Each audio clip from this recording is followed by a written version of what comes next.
السلام عليكم ورحمة الله وبركاته. كلانتي وناكسن خيارتنا داوريسا إذن كيبا ميل كستو aad joogtaan kusoo dhawaada barnaamijkeennii galabnimo waa maalinimo isniina taariikhduna ay tahay 29 bisha Juulaay sanadka 2024 haddaba barnaamijkeenna waxaynu idinkugu soo gudbin doonaa macluumaad aad u xiiso badan. garoonka Beirut shirkadihii tagayay oo cabsi darteed duulimaadyadoodii u yareeyay qaarna waxay sheegeen inay joojin doonaan. haddaba reer galbeedka diblomaasiyadooda ayaa loogu baaqay iyo muwaadiniinta reer galbeedkaba inay isaga baxaan waddanka Lubnaan iyadoo laga baqayo dagaal weyn inuu halkaa ka qarxo waqtiyada dhow sida la leeyahay. haddaba waxaa soo kale barnaamijkan idinkugu haynaa godadka ay ku jiraan Xamaas kuwa ka daran ayay Israa'iil ogaatay inay ku jiraan oo ay u qodan yihiin diyaarna u yihiin Hezbollah. haddaba dagaal dhinaca lugta oo ay ku qaado Hezbollah cabsi weyn ayaa durbaba soo food saartay. haddaba iyana tafaasiil arrinta ku saabsan waan idin hayaa. waxaa soo kale barnaamijkan idinkugu soo gudbin doonaa qoysaska dadkii ku dhimaatooday oo caruurtoodii lagu laayay weerarkii ka dhacay Masjid Shams deegaanka la yiraahdo ee Gobolka Golan ayaa waxay diideen inay la kulmaan Netanyahu oo isagu codsaday inuu uga tacsiyadeeyo wiilashii kubadda ciyaarayay dhawaan gadaalka ku dhacay. haddaba sababtu maxay tahay iyana barnaamijkan ku faaqidi doona qodobadaasi iyo wixii kale warar soo kordha inta aan barnaamijka ku jiro ayaan idin la socodsiin doonaa. Safari Remit waxay ka caawinaysaa inaad reerkaaga iyo saaxiibada ku nool dalal dhowr ah aad gaarsiisid wixii aad ugu tala gashay. ilaa iminka wadamada ay xawaalada kugu diri karto waxaa kamid ah Kenya, Soomaaliya, Uganda, Djibouti, Ethiopia, Sudan, South Sudan, Tanzania iyo Turkey. qiimahana aad ayuu u jaban yahay marka loo eego shirkadaha kale ee ka shaqeeya xawaalada. xawaaladan waa online. Internet Plus waa adeeg ay macaamiishu ka heli karaan internet fiber ah oo xawaarihiisu yahay 20 megabytes per second. ayna la socdaan rasiifar ay ku jiraan in ka badan 4,000 oo kanaal iyo 100 daqiiqado oo ah ku hadal bilaash ah.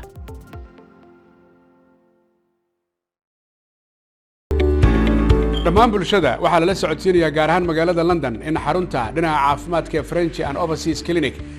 ay ku taalo meel aan ka fogeyn stationka tareenka ee Baker Street ee bartamaha magaalada London. halkaa waxaa jooga dhaqaatiir kala duwan oo ka daaweynaya cudurro ay ka mid yihiin kuwa maqaarka, kuwa carruurta, kuwa haweenka iyo cudurrada guud.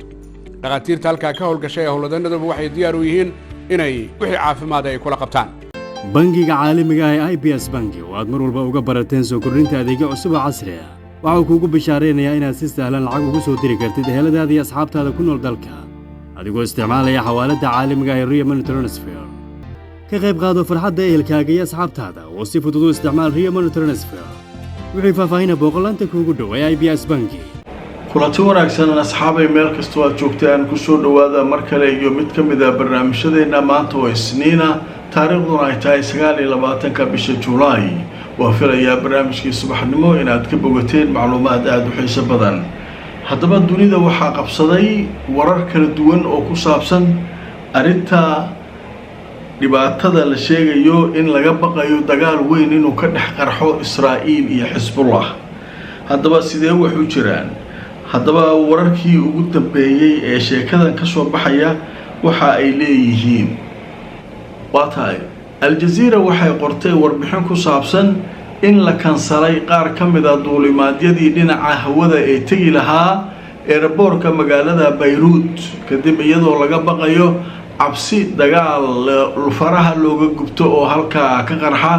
kaasoo laga baqayo inuu dhex maro Israa'iil iyo Hezbollah. haddaba waxay sheegtay shirkadda duulimaadyada ee la yiraahdo Al-Sharq Al-Awsat ee waddanka Lubnaan laga leeyahay maanta oo isniina in markaa hawlihii duulimaadyada aysan nidaamsaneen airportka oo khataro badan ay halkaa ka dhalan karaan. waxaana la sheegay in qaar ka mid ah shirkadaha waaweyn ay markaa iyagu sheegeen inay joojinayaan duulimaadyada ay halkaa ku tagayaan. shirkadda diyaaradaha ee waddanka Faransiiska ayaa iyadu ka mid ah shirkadaha durbaba sheegay in duulimaadyadii qaar ka mid ah ay joojisay ay ku tagi lahayd caasimadda waddanka Lubnaan ee Beirut. haddaba weerar dhinaca sawaariikhda ah ayaa la sheegayaa inuu isaguna dhacay 12 qof ayaa ku dhimatay weerarkaas goor sii horeysay buuraleyda Golan ayuu ka dhacay kaasoo Israa'iil ay ku eedeysay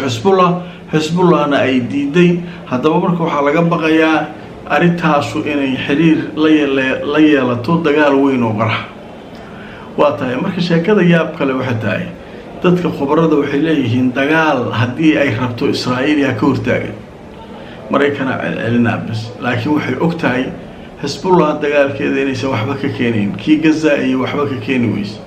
laga yaabay inay weeraro dhinaca cirka qaado meelo gaar ay duqeyso waa suuragal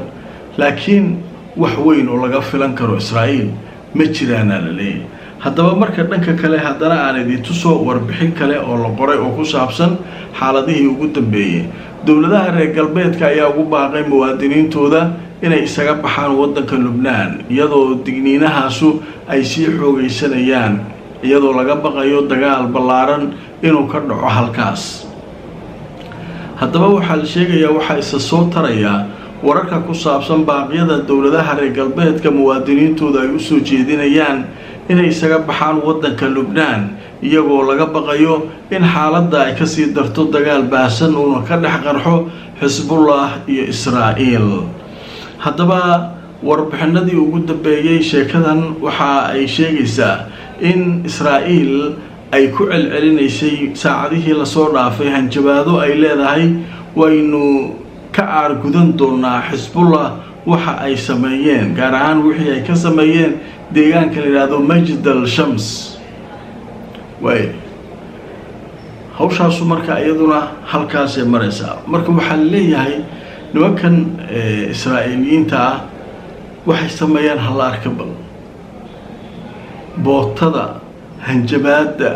wararka isdaba socda Xisbullah midaan Xisbullah wuxuu leeyahay annaga ma nihin laakiin hadaan soo aadaan nagteeda ka gelinayna ogaada wixii isku dahmale halleeyo celiyo Israa'iil ay baxbaxsanaysay ma dhahay intaasu marka hadalkiisu ku soo koobaya haddaba waxaa noo soo socda sheeko ku saabsan godadka Xamaas u qodan ee dhulka hoostiisa kuwa ka daran ayaa Xisbullah u qoran Israa'iil way ogeyd haddana way sii ogaataa la leeyahay waxyaabaha waxay ka mid yihiin haddii ay ku fakari lahayd weerar dhulka ah inay Xisbullah ku qaado inaanay u suuragalayn haddaba inta qodobadaas aanu ka gaarayno waxaynu ku yaranaysanaynaa qadar xayeysiisa waxaan nahay Gasasos Group waxaan idin diyaarinay goob dalxiis oo aad u weyn qurux badan waa dalka Finland dalxiiskaasi waxaad ka heli kartaa package muddo 5 sano ah sanad kastana waxaad helaysaa toddobaad lacag la'aan ah jiif quraac iyo weliba jimicsi Sona Hall Sports goob lagu ordo iyo dabaal dadka caafimaadka u yimaada in aan la raadino takhaatiir heer sare ah oo weliba takhasusaad kala duwan leh iyo shaqaale soo dhaweyn heer sare ah waxaa intaasi ku sii dheer gaari bilaash ah oo ka soo qaada airportka booqo website-keena oo nagala soo xiriir taleefanka iyo ciwaanka hoos ku qoran ma tahay xirfadle ka shaqeeya ama danaynaysa inay ka shaqeyso qaybta daryeelka caafimaad ee loo yaqaan keerka kuna sugan dhammaan gobolada kala duwan ee dalkan UK haddii ay jawaabtaadu tahay haa xarunta Sana Careers waxay idin wadaa fursad aad ku heli karto shaqooyin keera oo kaaga mushaar badanaya inaad u shaqeyso ajensiya adigoo adeegsanaya adeega casriga ee Sana Careers Sana Careers waxay ka caawinaysaa inaad hesho shaqooyin dhanka keerka sida hourly care night shift care live-in care respite care iyo dementia care kaliya waxaad u baahan tahay inaad booqato website-ka www.sanacareers.com oo aad iska diiwaan geliso kadibna aad doorato shaqada aad doonto goob kasta oo aad kaga sugan tahay dalkan UK ballanteenu waa inaad hore u gaadho Sana Careers kulanti wanaagsan marka la khiyaaray barnaamijka qaybihii ugu dambeeyay ee galabnimo ayaynu ku jirnaa maanta oo Isniina inta badan barnaamijkeena waxaynu ku faaqidaynaa bootada iyo hanjabaadda Israa'iil ay ku hayso Xisbullah waa garaaci doona saana yeeri doona iyo Xisbullah oo alaabteedii rakibatay difaac gashay oo la soo soco annaga ma ahayn wixii warkaas sameeyay hadda annaga na soo aadaana waa iska keen dhicinaynaa sheekadu marka halkaas ay maraysaa haddaba marka wararka xiisaha leh wuxuu yahay Netanyahu waa la diiday nooma imaan kartid aliin yaa dhahaya qoysaska dhalinyaradii kubadda ciyaaraysay israa'iil waqooyigeeda ku dhintay gantaalkii la yidhi xisbullah soo tuurtay way diideen inay la kulmaan. haddaba sababtu maxay tahay halkan ayaan ka akhrinaynaa. wargeyska la yidhaahdo alqudus alcarabi ayaa wuxuu qorayaa ehelada dadka ku nool deegaanka la yidhaahdo majd al shams waxay diideen codsi ka yimid netanyahu kaasoo doonayay inuu booqasho ugu tago si uu tacsiyad ugu tago qoysaska ay dhallinyaradii ka baxeen. wargeyska alqudus alcarabi wuxuu sheegayaa joornaalka la yidhaahdo haratis ee ka soo baxa israa'iil waxa uu yidhi caa'ilaadka ama qoysaska dhibaatadu ay ka soo gaartay shilkii ka dhacay majd al shams waxay diideen dalab ka yimid xafiiska ra-iisul wasaaraha xukuumadda israa'iil kaasoo ahaa in netanyahu uu doonayo inuu siyaaro ugu tago ama booqdo qoysaskaasi si uu ugu soo tacsiyadeeyo. joornaalka waxa uu sidoo kale sheegayaa isagoo soo xiganaya mas-uuliyiin ka tirsan xafiiska netanyahu in markaa qaar ka mid ah dadka dhibaatadu ay soo gaartay ay isku dayeen inay bal wax qabanqaabiyaan maadaama ra-iisul wasaarihii uu codsaday in kulan uu la yeesho isniinta ama talaadada midkood, laakiin jawaabta dhinacyadii ugu badnaa ay ka heleen way diideen. waxayna u sheegeen in netanyahu uusan agtooda imaan karin. waxay yidhaahdeen sida ay qortay jariirada haratis kama uusan jawaabin xafiiska netanyahu isku dayadii lagu doonayay in markaa arrintan wax looga qabto markii hore, haddana marka kama yeelayno ayay leeyihiin. waaye ninkii marka netanyahu ama noo imaan kartideen maxaa naga soo tooni wax aan noo imaan karta male. taasaa marka waxay leeyihiin falanqeeyaashu bahdil ugu filan. marka saacadihii lasoo dhaafay hawada israa'iila haysataa iyo xisbullah way isu dhaarteen xaggee mareen. xisbullah alaabay la soo baxday. israa'iil hadda waxaa leeyahay bambooyin iyo hoobiyayaal kumanaan ah soo gadatay. waxay tiri xisbullah meel iska saara. israa'iil marka bambooyinkaas iyo hoobiyayaashaas iyo hubkaas ayay soo gadatay ayaa la leeyahay wararkii ugu dambeeyay. waaya qodobka ugu dambeeya xiisaha leh barnaamijka waxaynu ku soo qaadanaynaa sheeko cajiib ah. israa'iil markii hore way ogeyd in xisbullah ay godad dhulka hoostiisa leeyihiin sida xamaas oo kale, laakiin waxaa arrinta kasii yaabiyaa la leeyahay markii ay maqleen xamaasa ay qarsan noqonayso kuwii xisbullah ay qoteen kuwa caadiya ma ah. waa taa shalay barnaamijkaygii idinkugu sheegay waan idinku iri xisbullah alaabteedu waa rakibatay, maalihii in laga duqeeyay ay ka baqaysayna way ka baxday, way isdiyaarisay, difaacay gashay. haddaba marka israa'iil waxay xogta ay ogaatay oo ay dagaal lugta uga baqayso, hadda waxaa la leeyahay wargeyska la yidhaahdo asharqul awsad wuxuu leeyahay godad dhulka hoostiisa ah oo xisbullah ay leeyihiin ayaa waxay noqon doonaan kuwo laysaga caabiyo weerar kasta oo dhinaca dhulka oo israa'iil ay soo qaado. haddaba warbixinta way sii socotay. waxaa leeyahay israa'iil waxa ay cusboonaysiisay cabsida ay ka qabto shabakadaha dhulka hoostiisa ah kuwaasoo xisbullaahi ay isku tallaalatay oo ay iyadu leedahay kuna yaala dhinaca koonfureed ee lubnaan. haddaba marka waxaa la sheegayaa in shabakadahaasu ay khatar badan israa'iil ku keeni karaan haddii ay isku dadido weerar dhulka ah inay ku qaado halkaas. haddaba sida lagu baahiyey joornaalka la yidhaahdo liberation ee waddanka faransiiska ka soo baxa 21 februaayo lasoo dhaafay waxaa daboolka laga qaaday in xisbullaahida lubnaan ay haysato shabakado dhulka hoostiisa ah oo sir ah sida kuwa xamaas ay haysato oo kale weliba ka casrisan. hadda marka waxaa leeyahay shabakadahaasu waxay xisbullaahi sheegtay inay u adeegsan doonto weerar kasta oo dhulka oo israa'iil ay soo qaado. marka dadka falanqeeyaasha waxyaabo badan ay isku xirayaan. dhowaan marka waxaa hadlay xasan nasrullah hogaamiyaha xisbullah wuxuu yidhi taangiyaashooda inta dhiman halkaana lagu dhammaystiraa dhaaf ha soo aadeen weerar dhulka ah. taariikhda waxaan la dhigin oo ciidan inuu jabo aan lagu dhigin aan ku dhigi doonaa wiil.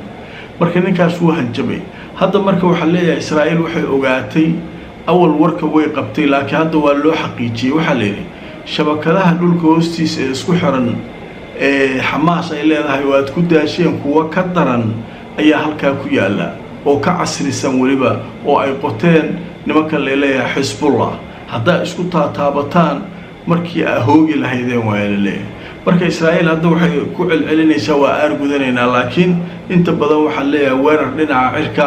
kaliya ayay qaadi doontaa bal aan aragno hanjabaadu way soo taraysaa saacadba saacadda ka dambaysa wixii warbixinadan ku soo kordhaa la garay oo share garay barnaamijka hadaad ku tahay subscribe sar YouTube-ka Facebook-na follow garay inta aan mar kale kulmayno asxaabay meel kasta aad joogtaan waxaan idinkaga tagayaa sidaas iyo nabadgelyo